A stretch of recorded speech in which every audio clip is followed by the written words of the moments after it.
Bom, ao Samuel, ao Miguel, ao Instituto, o convite para falar dessa, que eu não chamaria amizade. Eu vou falar justamente desse encontro entre os dois, que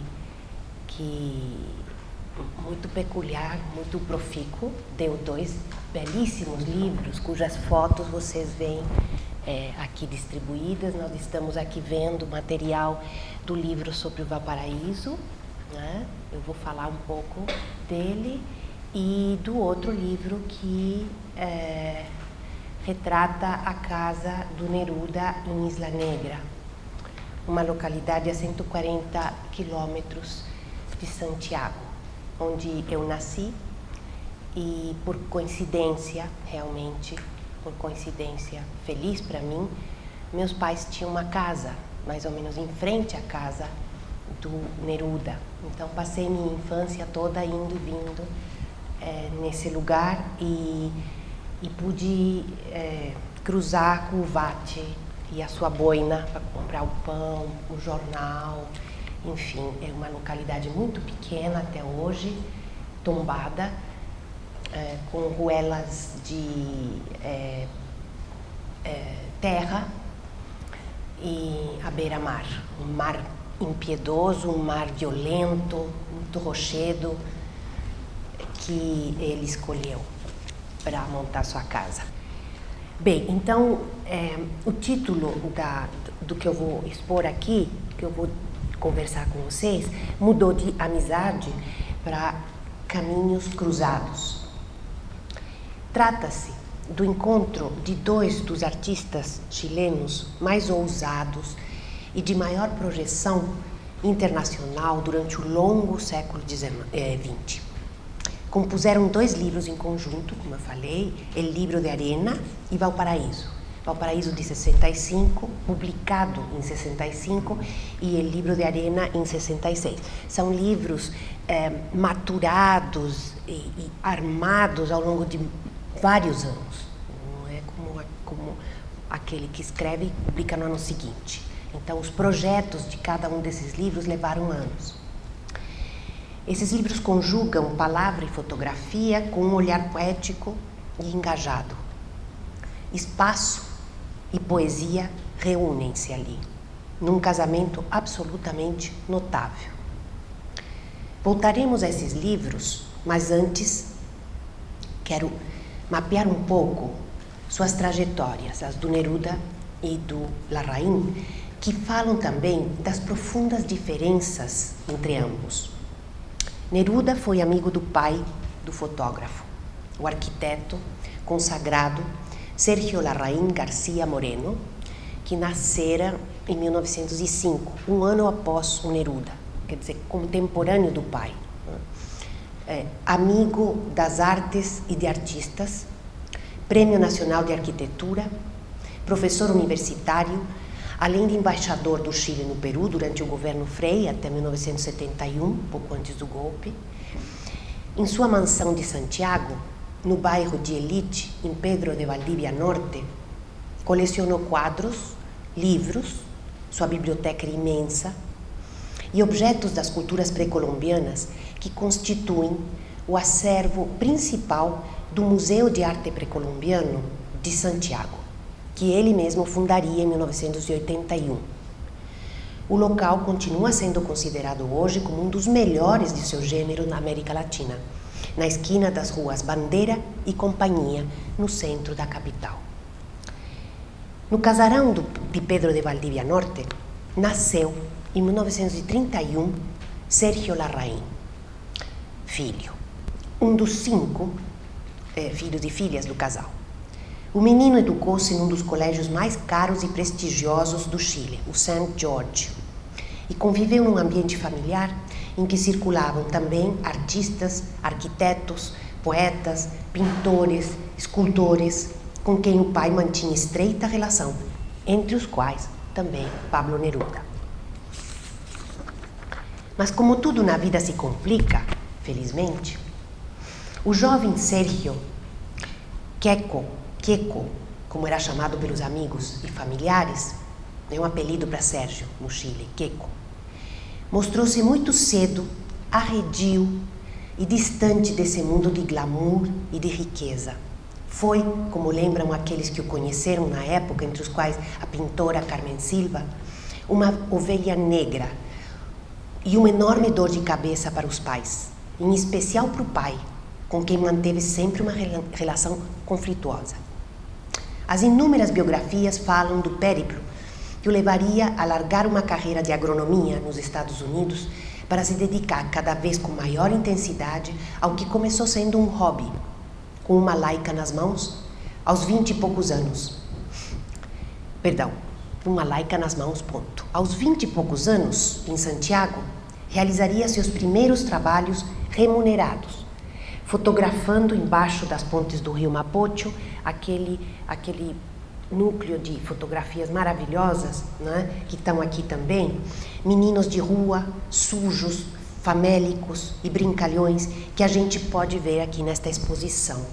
Era a primeira vez no Chile, da primeira metade do século XX, em que esse assunto entrava para um espaço de artes, né, para o marco de uma fotografia.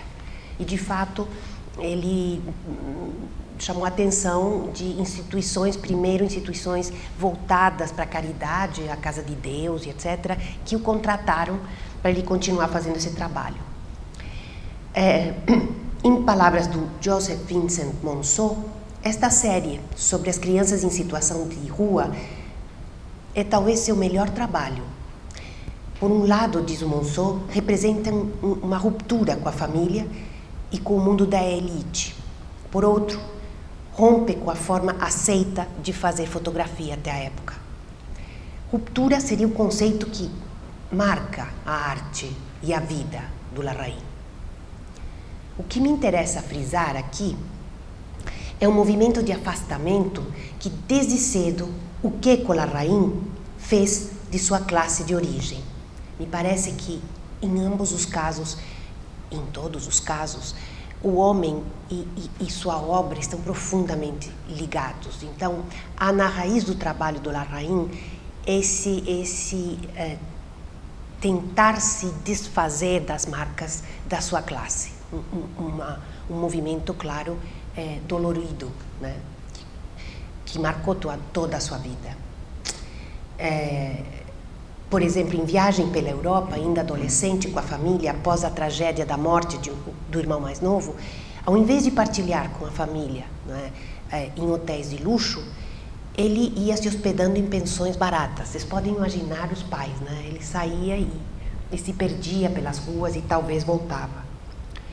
Saiu dessa casa cedo e, aos 28 anos, era já um fotógrafo de sucesso internacional, uma carreira meteorita realmente, desafiando as predições paternas. Vieram aí os projetos de fotografias em Londres, em Paris, o ingresso na Magnum, na maior, vamos dizer, escola, instituição, centro de fotografia do mundo na época, e onde nenhum latino-americano tinha feito o seu ingresso até a época. O Sebastião Salgado está ali também, né, hoje. Vieram aí as reportagens dos mafiosos na Sicília, que também estão aqui, o fotojornalismo internacional, etc. Mas, como se sabe também, as biografias falam mais do que ele, quase nunca falou, tem poucas entrevistas. Ele abdicaria da fama e da fotografia apenas 10 anos depois de alcançado o topo com o seu ingresso na Magnum, no fim dos anos 60. Na última entrevista concedida a Felipe Monsalve, pouco antes de sua morte, o homem de mais de 80 anos radicalizava. Vale a pena reler suas palavras, porque nelas destila fortemente a repulsa dessa classe de origem e também se percebe o tipo humano por trás do artista, como eu falei. Vou ler em espanhol, não tive tempo de traduzir esta parte, mas vocês percebam como vamos dizer, a intensidade da crítica vem de dentro, né, dessa classe, de alguém que viveu, né? Minha família não direta, quando ele fala minha família não direta, ele está falando nem meus filhos, nem meus netos, né? Mas falo do meu pai, da minha mãe, dos meus irmãos, dos meus sobrinhos, toda essa família. Forma parte deste mundo egoísta del que hemos hablado. No son personas a las que le importen los demás. ¿Está muito forte aí? Ou é melhor assim? É melhor assim? Ah, tá. Então, no son personas a las que les importen los demás. Hay excepciones, siempre hay excepciones, pero se comportan como toda la gente rica que quiere mantener sus privilegios a costa de los demás. A la gente rica le cuesta ver, le cuesta sentir, por lo que tienen muchos problemas psicológicos. Como no hay registro de sus problemas, no se dan cuenta de que muchos de sus sufrimientos son consecuencia de su condición. Han heredado un karma por abusos y humillaciones que sus ancestros han cometido. Crecieron en la ambición, el poder, el deseo. Tienen vidas tristes. He visto historias de mucho sufrimiento, abandono, pero no quieren ver, ocultan sus sufrimientos. Les gusta el alcohol, las drogas, las fiestas. Los ricos tienen esa mala costumbre de estar rodeados de gente, de andar con la misma gente toda su vida. De ahí no salen, buscan a otros como ellos, vacíos como ellos. Y como siempre, andan todos juntos. Se arman enredos, envidias, rencores. Eso también les genera un karma importante. Me preguntabas por qué había yo tomado este camino de la soledad en la montaña. Bueno, de joven inicié un camino de búsqueda espiritual. Cuando no quise seguir viajando, ni sacando fotos, ni trabajando el ego, y quise regresar a Chile, no quería tener contacto con ese mundo manipulador y de abusos. Esa gente no te ayuda a nada. Solo produce mais problemas. A atualidade dessa fala é impressionante, né? Para trás e para frente, desde que os tempos são tempos. Quando Neruda o chamou para fotografar sua casa em Isla Negra, ao redor de 1957, Larraín era o fotógrafo chileno mais consagrado, mas também já em plena crise existencial. Esse encontro parece ter sido de fato um ponto de inflexão para ele, que a partir desse momento passaria a trabalhar de longe, já de volta em Santiago, e fazendo exigências de maior liberdade que a Magnum lhe concedera. Então, numa carta de 1962, ele escreve, por exemplo, ao Cartier-Bresson, diretor na época da Magnum, um grande fotógrafo, né? E diz ele: fazer boa fotografia é difícil, leva muito tempo. Tentei me adaptar quando me incorporei ao grupo de vocês na Magnum, para aprender e conseguir que me publicassem. Mas gostaria de voltar a fazer algo de mais sério. Gostaria de encontrar uma via que me permitisse atuar num nível que para mim seja mais vital. Não posso continuar me adaptando. Então, o movimento, né, já começava a virar. Neruda, o amigo do pai, o chamava para registrar a finalização de seu projeto de Isla Negra e para ilustrar seus escritos poéticos suscitados por essa casa e esse lugar. O poeta tinha adquirido a propriedade em 1939, com os proventos de vários de seus primeiros livros. Na época da compra, o imóvel não passava de um casebre de pedra construído por um pescador. E aí vocês têm a foto ruim, mas aí dá para ver essa primeira foto, né? E aí tem um texto, essa edição está comigo, por isso que eu tive acesso a esse texto, em que os editores de 43 falam: esta é a casa de pedra paga em versos. Pablo Neruda comprou esta casa de pedra que olha para o mar e na qual sonha terminar de escrever Canto Geral do Chile. Os primeiros 10 mil pesos de pagamento ao contado, à vista, foram feitos com um cheque de Dom Carlos Nascimento, da editorial Nascimento. Depois, Thor, de Buenos Aires, Ercilla, de Santiago, e outras editoras têm ido completando o pagamento, cuja última parcela será coberta com os encargos desta edição.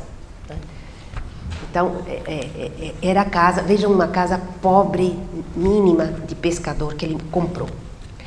Com os anos, ele, arquiteto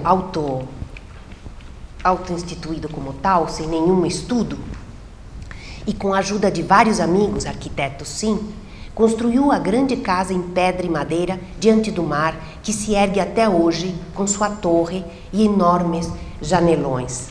Eu tenho uma foto, acho que eu tirei também aí. Está por aí? Essa foto não é do Larraín, obviamente. Já por esses anos, Neruda acumulava 3 casas no Chile. Além da Isla Negra, em 1943, tinha comprado La Mankel, com Délia del Carril, sua segunda mulher, 20 anos mais velha, uma incrível mulher, uma argentina. E em 53, tinha construído também La Chascona, em Santiago, para Matilde Urrutia, sua terceira mulher.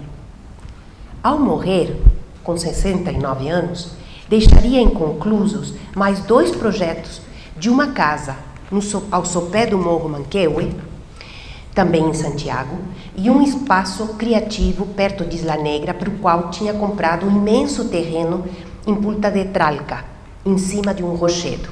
Além disso, ele teve uma casa na França. O tema das casas em Neruda tem sido abordado em mais de uma oportunidade.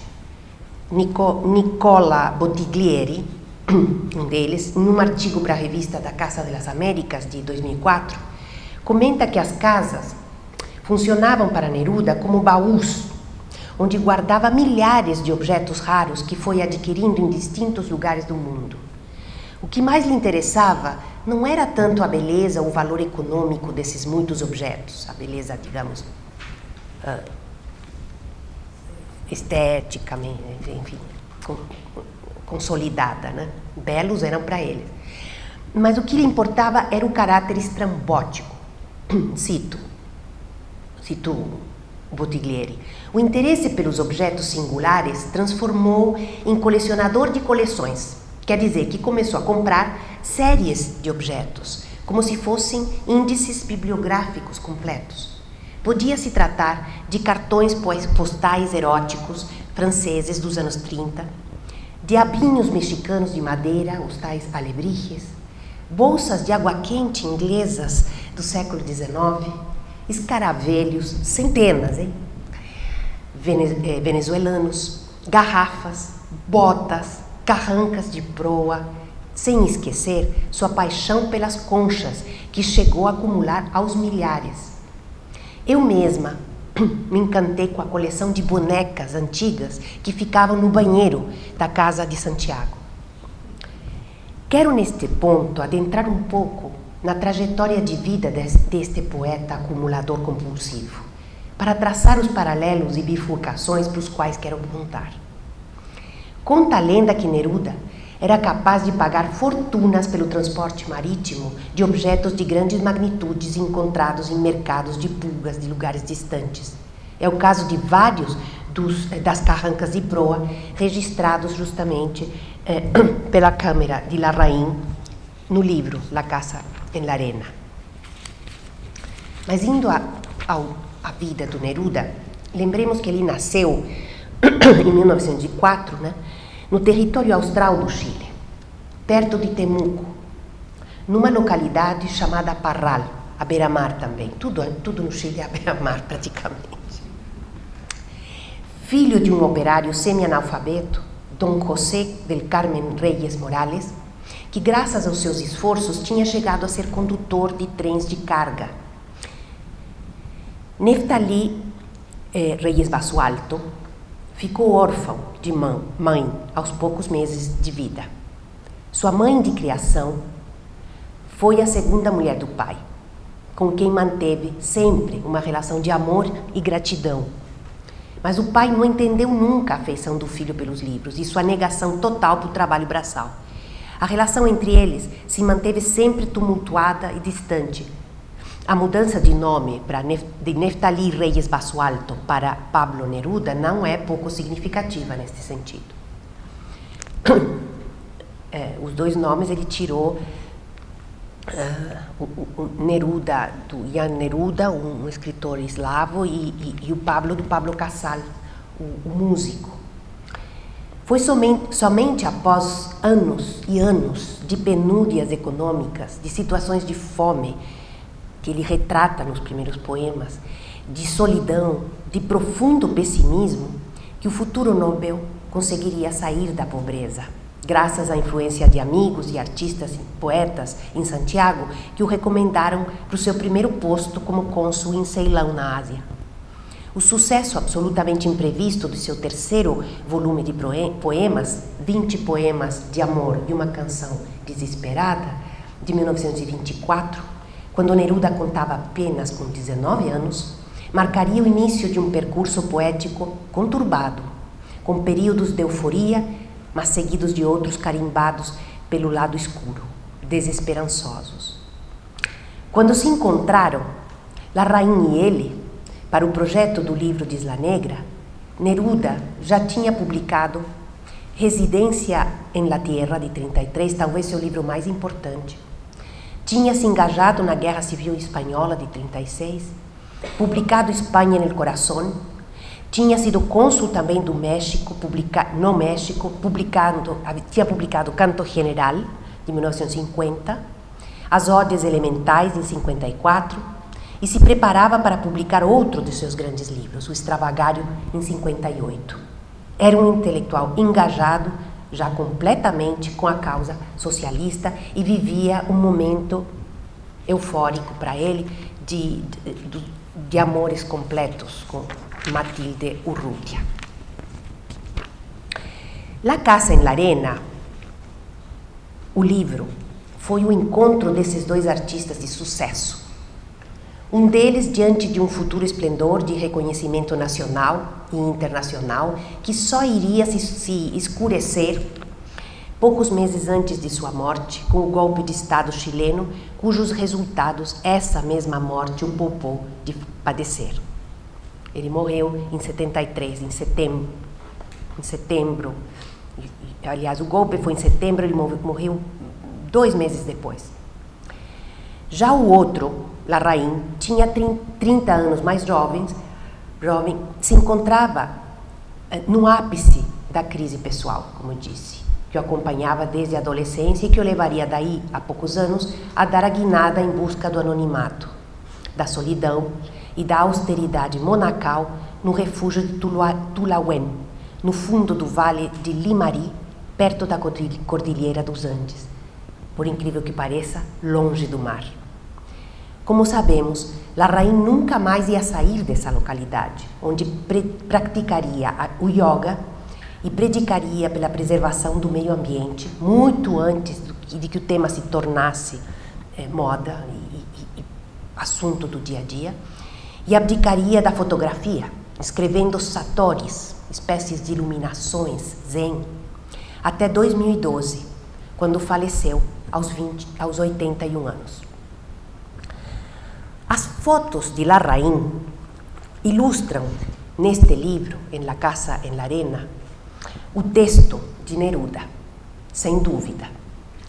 Mas me parece importante ressaltar que parte do grande efeito do livro reside no evidente contraste entre a secura dessas imagens, sua concisão, seu despojamento e o derramamento expansivo da prosa nerudiana. Para começar, não há nenhuma fotografia que dê conta dessa casa inteira, em sua total magnitude, como vocês veem aí. Há uma tomada à distância, eu vou até mostrar aqui.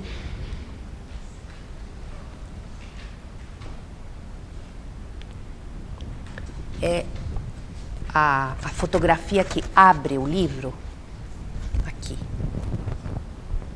Muito na distância e com um sinalizador, porque não dá para ver, onde se encontra a casa do Neruda. Essa é a única foto total da casa. Né?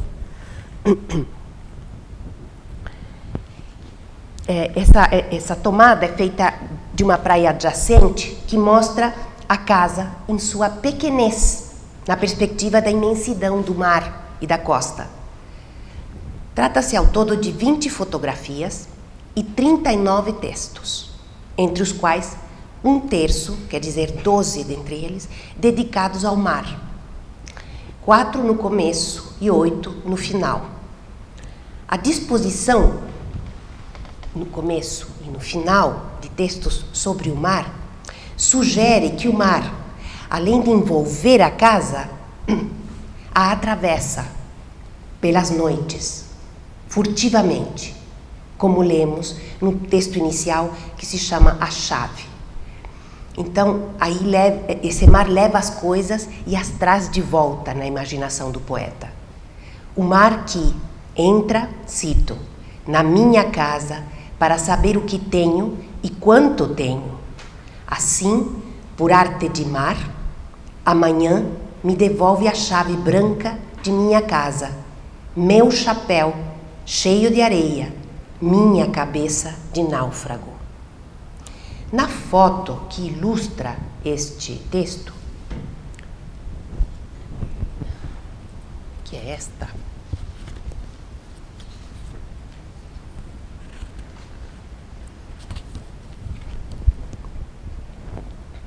ela está aqui, né? Não? Então, com maior razão.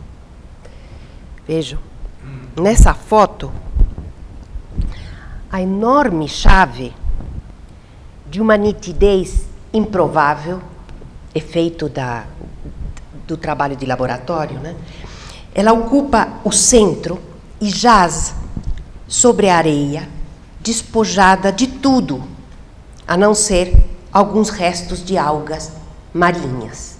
Então, vejam a diferença de narrativa do texto poético do Neruda e dessa chave sozinha ali a conversar com a natureza que se resolve na areia e nas algas do mar, essas algas típicas da região. Né? Enquanto o texto do Neruda fala das coisas que o mar vem, né, e traz, o seu chapéu, as coisas, os objetos dessa casa. Para o segmento intitulado O Povo, 2 personagens. Que vem.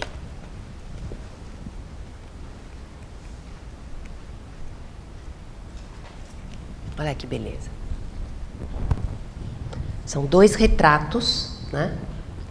Alejandro Garcia, o mais velho, e Rafael, que ajudaram na construção de todas as casas do balneário, inclusive as dos meus parentes. No texto, o Neruda faz homenagem ao laborioso afã com que esses 2 homens ergueram cada viga e apanharam o cimento, diz ele. A casa foi assim como um cacho de uvas de granito que fora se armando nas tremendas mãos do mestre. E Dom Alejandro Garcia, avaliando o peso do seixo, cortando as uvas de granito e fazendo crescer minha casa como se fosse uma arvorezinha de pedra plantada e elevada pelas suas grandes mãos escuras. Na fotografia que mostrei para vocês, os rostos em close mostram os sulcos na pele, os colarinhos puídos, os olhares ao mesmo tempo sábios e tristonhos, através dos quais enxergamos uma interioridade submetida aos percalços da pobreza e do trabalho duro. Só vendo elas de perto que você percebe esses olhares. Um deles tem provavelmente um glaucoma e o olho está meio turvo assim, né? Mas é forte esse olhar. Podemos arriscar que o locus amenus de Neruda suas casas, repletas de tranqueiras e bugigangas, cachivaches em espanhol, objetos sem nenhum valor de mercado, pode ser um desafio aos ícones da burguesia e da oligarquia chilena. Substituição da guerra pelo lúdico, do dinheiro pela burla, do egoísmo pela generosidade. Ele dava muitas coisas também.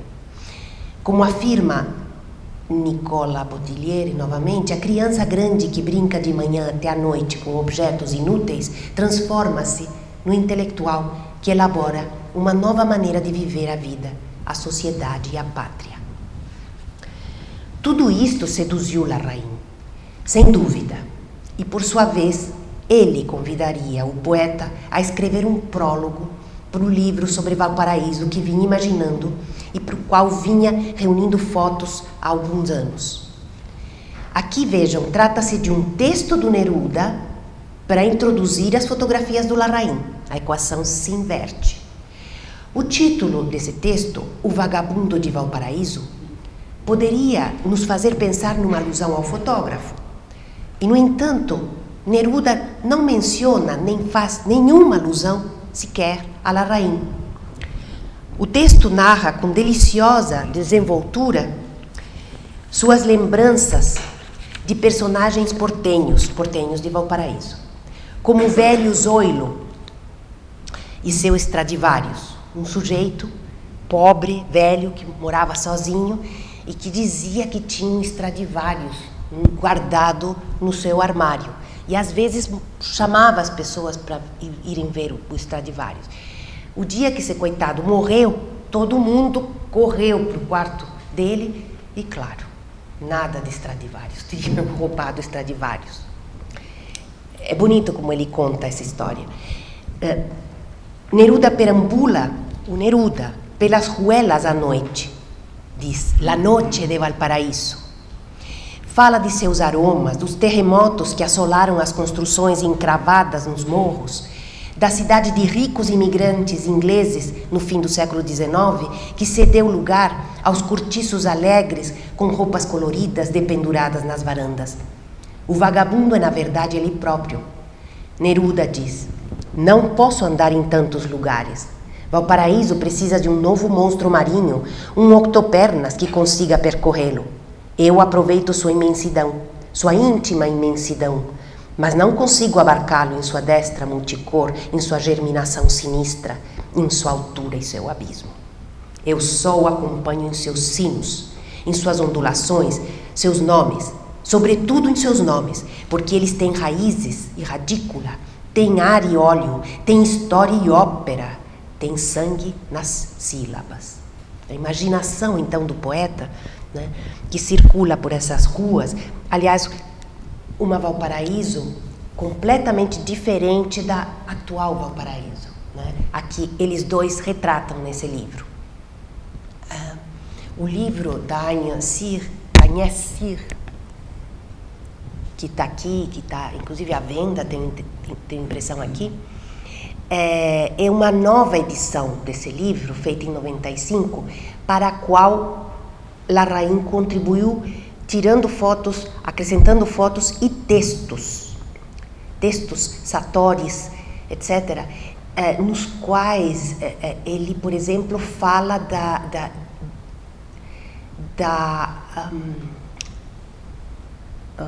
me foge a palavra, mas seria o pendor dessa cidade, né?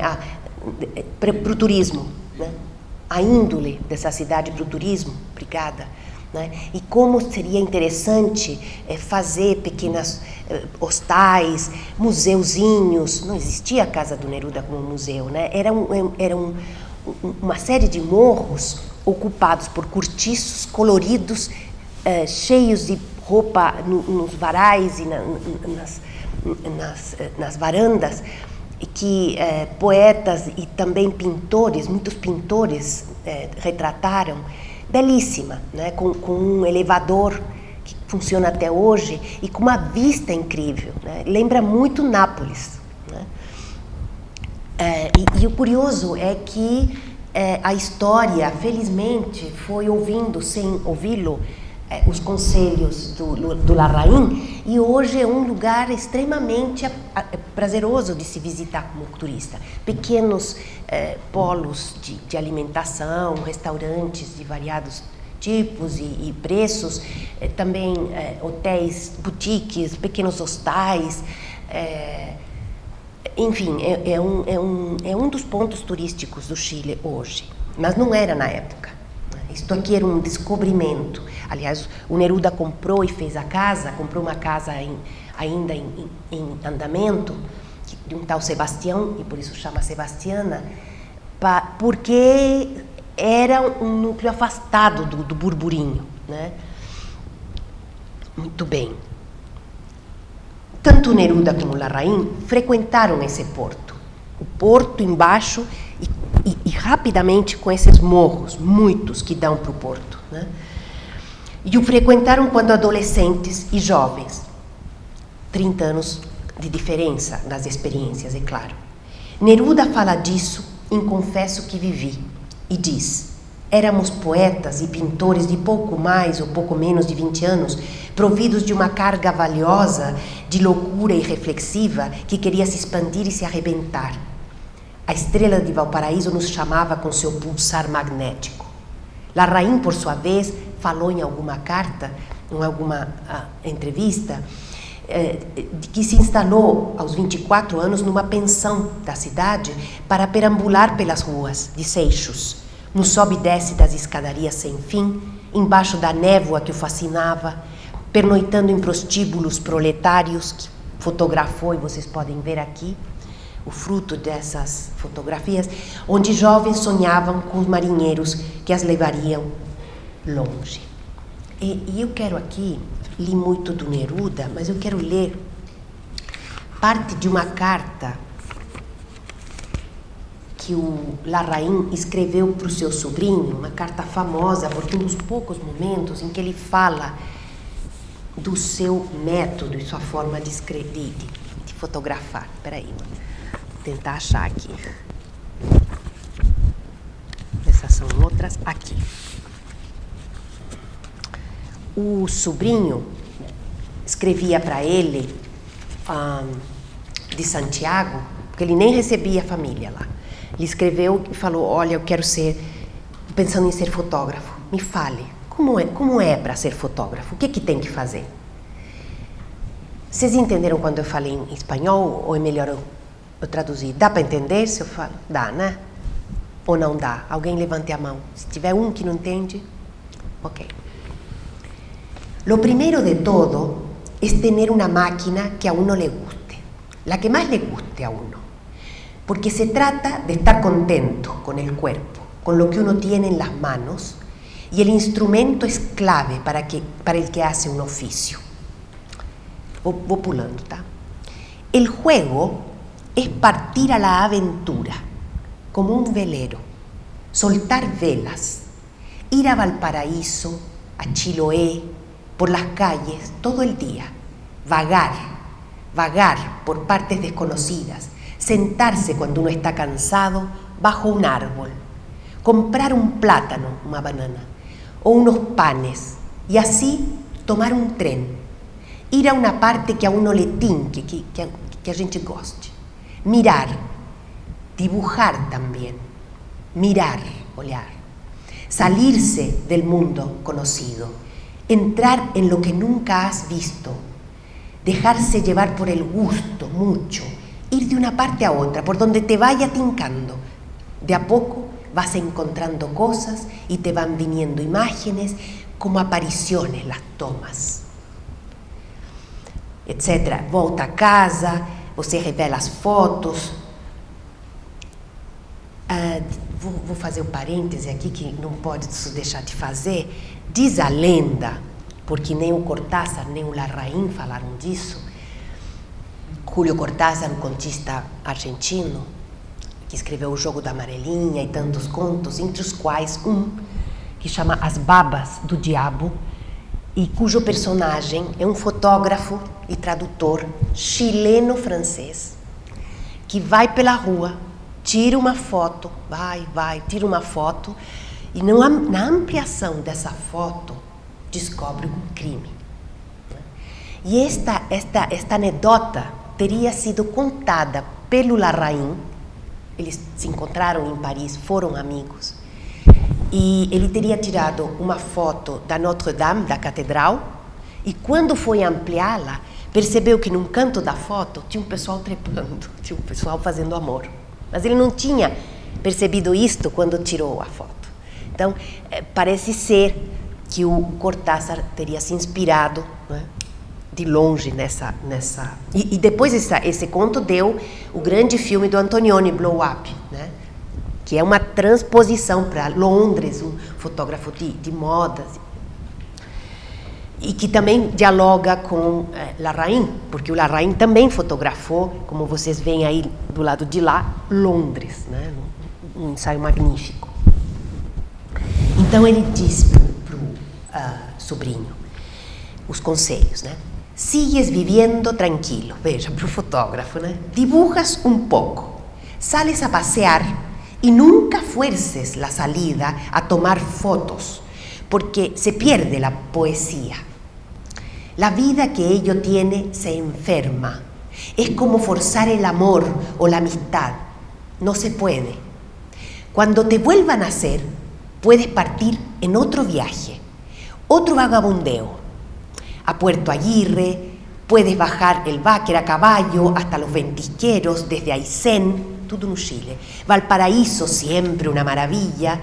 Es perderse en la magia, perderse unos días, dándose vuelta por los cerros y calles y durmiendo en el saco de dormir en algún lado en la noche y muy metido en la realidad, como nadando bajo el agua que nada te distrae, nada convencional. Te dejas llevar por las alpargatas, lentito, devagar, como si estuvieras curado por el gusto de mirar, bêbado de olhar, canturreando, cantando. Y lo que vaya apareciendo, lo vas fotografiando, ya con más cuidado. Algo has aprendido a componer y recortar. Ya lo haces con la máquina, y así se sigue. Se llena de peces la carreta e vuelves a casa. Ele é também sabido que ele, ao contrário de muitos fotógrafos, ele não fazia muitas tomadas, ele fazia um take só.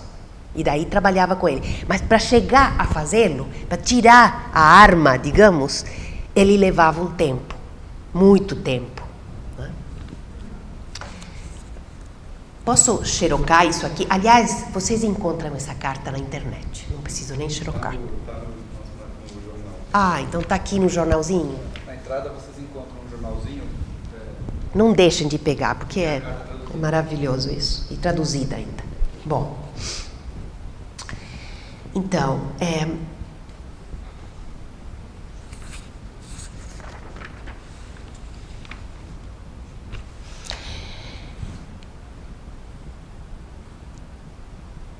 e aqui eu quero falar, e a felicidade me trouxe para este lugar. Eu quero falar desta foto.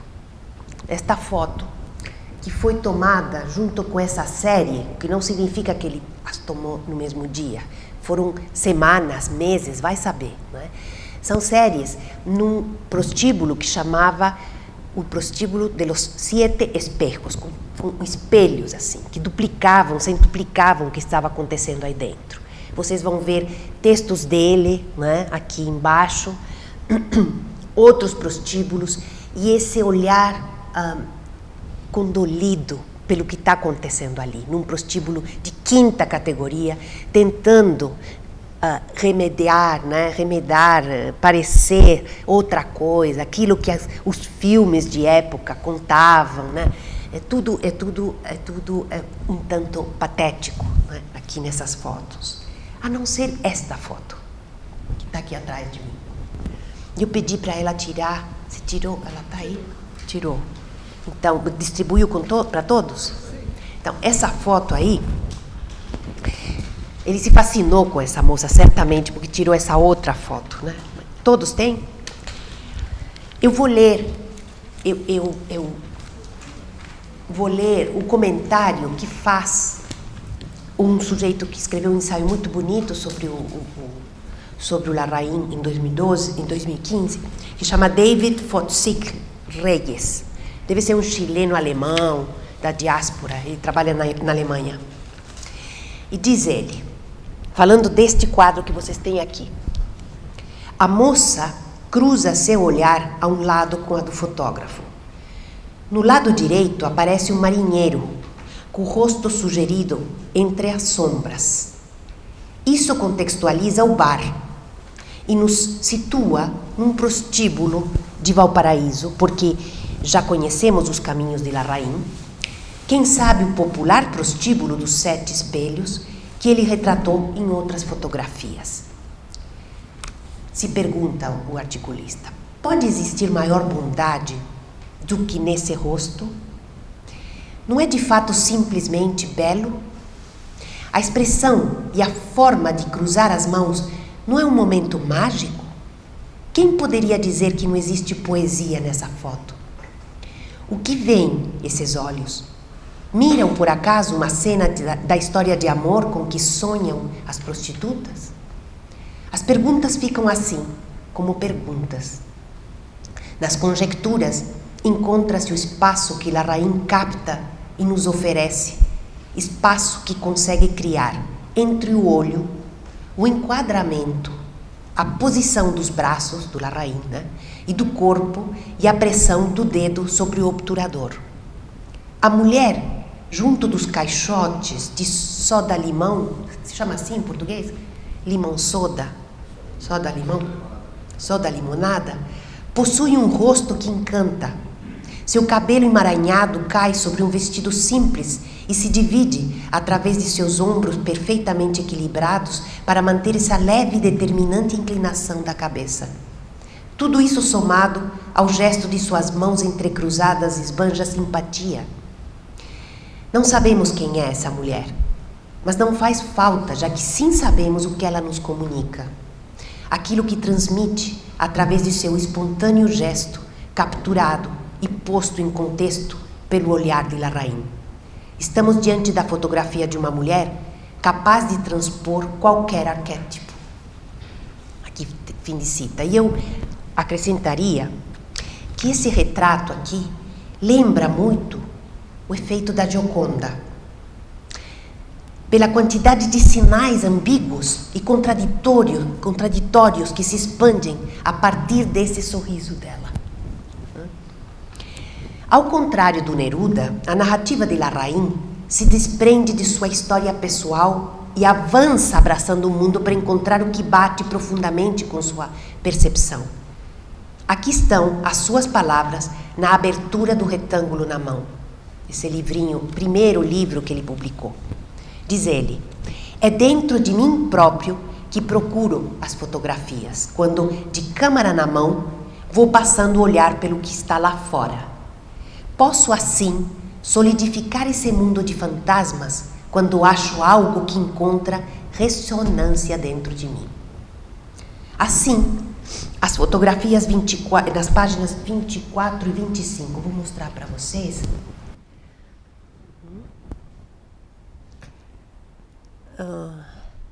Aqui mostra-se ruelas do sobe e desce daqueles morros, esquinas molhadas, refletindo o céu chuvoso, que nos remetem a uma interioridade que é preciso procurar dentro de nós mesmos. Linhas geométricas que dançam de uma página para outra, remetendo nossos olhares para dentro, mas como tudo para dentro da história desses seixos, por onde passaram tantos, e também onde passaram essas silhuetas. Aqui tem 2 silhuetas indo embora, saindo da página, né, ao longe da fotografia.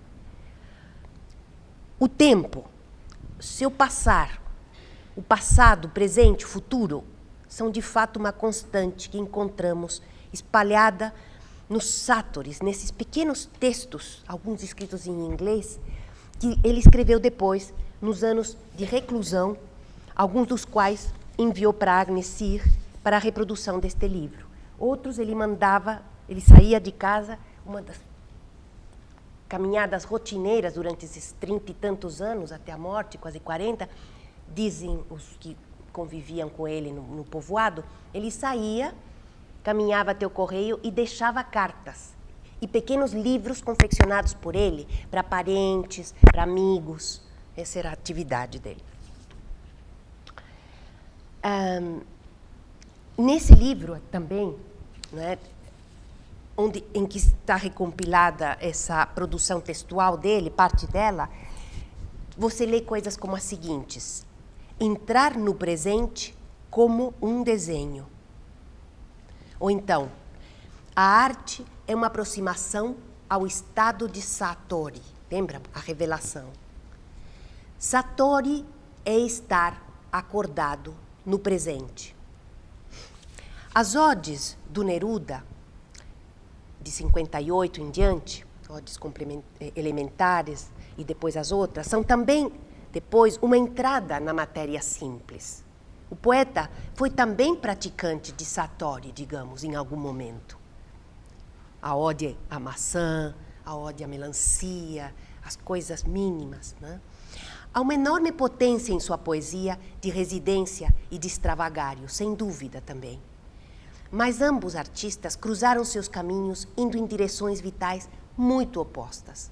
Neruda saindo da extrema pobreza e despojamento para ir, aos poucos, ingressando numa classe ainda mais poderosa que a da burguesia, a dos artistas de sucesso.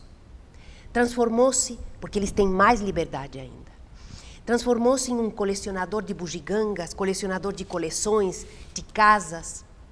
Larraín, partindo do seio da alta burguesia, da casa de um dos maiores colecionadores chilenos, foi em direção ao despojamento total, abdicando do sucesso internacional e abraçando uma vida monástica e antiburguesa, maluca para muitos. A casa em que morou os últimos 40 anos foi descrita por vários dos poucos que conseguiram chegar para entrevistá-lo e era de uma singeleza e despojamento completos. Duas trajetórias muito diferentes que permitiram a esses dois artistas potencializar seus ofícios para ofertar ao mundo obras que enriquecem a experiência de quem nelas penetra. Muito obrigada.